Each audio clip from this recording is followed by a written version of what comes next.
সংসার এমন একটা মায়ার জায়গা যেখানে সারাদিন কাজ করলেও ক্লান্তি লাগে না। সংসার হচ্ছে একটা অন্যরকম শান্তি। তাই তো আমি সংসার রেখে কোথাও যেতে পারি না। হ্যালো এভরিওয়ান, আসসালামু আলাইকুম।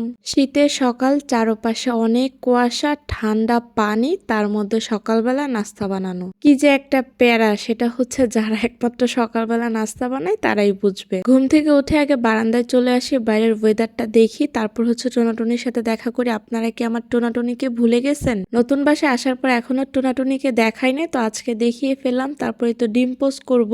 এত ঠান্ডা পড়েছে আজকে, কি আর বলবো, একদম সোয়েটার পরে তারপর রান্না করতে চলে এসেছি। সকালবেলা একদম সহজ নাস্তা, সেটা হচ্ছে রুটি আর ডিম ভাজি। শীতের সকালে রুটি খেতে কেন জানি বেশি ভালো লাগে। তারপরেই তো জানালা দিয়ে খুব সুন্দর একটা রোদ এসেছে। সায়ানের মেজো ফুপা মালয়েশিয়া থেকে কিছু জিনিস পাঠিয়েছে, তো সেগুলো আপনাদের সাথে শেয়ার করব। মানে আমার ননাসের হাজবেন্ড এর আগে হচ্ছে ভাইয়া যখন সৌদি আরব গিয়েছিল তখন তো অনেক কিছু পাঠিয়েছিল, সেই ভিডিও তো এর আগে আপনাদের সাথে শেয়ার করেছিলাম। দেখা যাক কি কি দিয়েছে। আসলে আমি এর আগে হচ্ছে আনপ্যাক করিনি, আপনাদের সামনে হচ্ছে আনপ্যাক করতেছি। হেয়ার অয়েল, তারপর দুইটা সাবান, একটা হচ্ছে ছেলেদের সাবান, একটা হচ্ছে মেয়েদের সাবান, তারপর গুঁড়া দুধ, যেহেতু আমি চা অনেক পছন্দ করি, অনেকগুলা চকলেট, তারপর হচ্ছে সায়ানের জন্য কিছু কাপড় চোপড়। সবগুলা জিনিসে অনেক সুন্দর ছিল। আর জিনিস যেমনই হোক না কেন, কেউ যদি মন থেকে কোনো কিছু গিফট করে সেটা কেন জানি আমার অনেক বেশি ভালো লাগে। সায়ান তখন ঘুমাচ্ছিল, ভাবলাম সায়ানকে পরিয়ে তারপর ছবি তুলবো। একটা হুডি ছিল, একটা ট্রাউজার ছিল, তারপর ফুল হাতার একটা গেঞ্জি ছিল। এই তো এখন এই সবগুলো গুছিয়ে রাখবো, আপনাদের সাথেও শেয়ার করলাম। কিছুদিন আগে সন্ধ্যার পর বাড়ি গিয়েছিলাম, তো ওই ভিডিওটা আপনাদের সাথে শেয়ার করা হয় নাই। চাবি রাখার জন্য স্ট্যান্ডটা নিয়েছিলাম, এটা আমার খুবই পছন্দ হয়ে গেছে। মানে বাসা থেকে যখন আমি বের হই তখন আমি চাবি খুঁজে পাই না, তাই ভাবলাম এটাতে হচ্ছে আমার অনেক হেল্প হবে। আমি সবসময় আমার সামনেই চাবি পাবো। জায়নামাজের স্ট্যান্ডটা হচ্ছে লাগানো হয়েছে, তো সেখানে জায়নামাজটা রেখে দিলাম। জায়নামাজের স্ট্যান্ডটা একটা এফবি পেজ থেকে অর্ডার করেছিলাম, যেটা আমার মনে নেই পেজটার নাম, না হলে আমি মেনশন করে দিতাম। তো এদিকে হচ্ছে আজকে সোফার কাভার লাগাবো, তো এই তো সোফার কাভার গুলা বের করে নিচ্ছে। সোফার কাভার লাগানো যে কত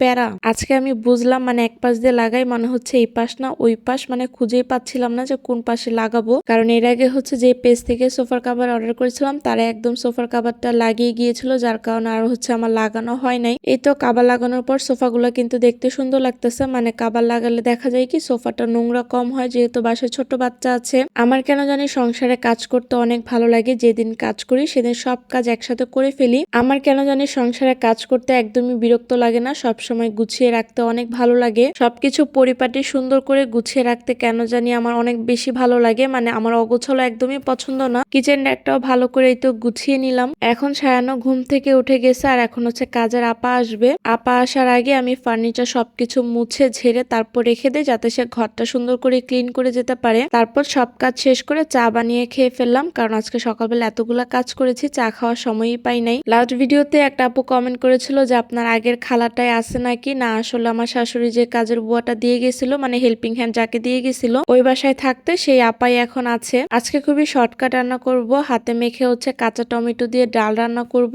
আর ডিম ভুনা করব, কারণ অনেকদিন ধরে মনে হচ্ছিল ডিম ভুনা খাওয়া হচ্ছিল না। আমাদের বাসায় ডিম ভুনাটা সবাই অনেক বেশি পছন্দ করে, আর এভাবে হাতে মেখে ডাল রান্না করলেও খেতে অনেক বেশি ভালো লাগে। ডিমগুলো আমি ভেজে নিলাম, পাশের চুলে হচ্ছে মশলাটা কষানোর জন্য দিয়ে দিলাম, আর এখন হচ্ছে ডালটা ভালো করে ঘুটে দিব। ডাল রান্না করার সময় এর আগে আমি কিছুক্ষণ ভিজিয়ে রাখি, এতে ডালটা তাড়াতাড়ি সিদ্ধ হয়ে যায় আর খেতেও মজা লাগে। যেহেতু হাতে মেখে রান্না করা হয়, হাতে মেখে যে কোনো রান্নায় অনেক বেশি মজা লাগে। দিন আমি বাসায় অন্যান্য কাজ করি, সেদিন চেষ্টা করি শর্টকাটে রান্না বান্না করা, যার কারণে ভাবলাম ডিম ভুনা ডাল ভুনাটা খুব তাড়াতাড়ি হয়ে যাবে। আর বাসায় যেহেতু শ্বশুর আছে, তো ওনাকে তো টাইম মতো খাবার দিতে হয়, যার কারণে হচ্ছে একদম তাড়াতাড়ি করে রান্না করে ফেলি। শীতের দিন এমনিতেই সময় পাওয়া যায় না, তো যার কারণে হচ্ছে সবকিছু রেডি করে তারপর রান্না করতে আসে। আজকে কাজের আপাকে দিয়ে পেঁয়াজ কেটে রেখেছি, তারপর হচ্ছে আমার রসুন গুলা ব্লেন্ডার করা লাগবে, যার কারণে রসুন একদম খোসা ছেড়ে রেখেছি। আজকে সকাল থেকে একটানা কাজ করার পর তারপর দুপুরবেলা ঘুমিয়েছি। নর্মালি আমি হচ্ছে দুপুরবেলা ঘুমাই না। তারপর ছাদে গিয়েছিলাম সায়ান আর আমি। আমাদের নতুন বাসার ছাদে একটা খুব সুন্দর দোলনা আছে, তো আমরা দোলনাতে দোল খাচ্ছিলাম। আর আজকের ভিডিওটা এখানেই শেষ করছি। সবাই ভালো থাকবেন, আল্লাহ হাফিজ।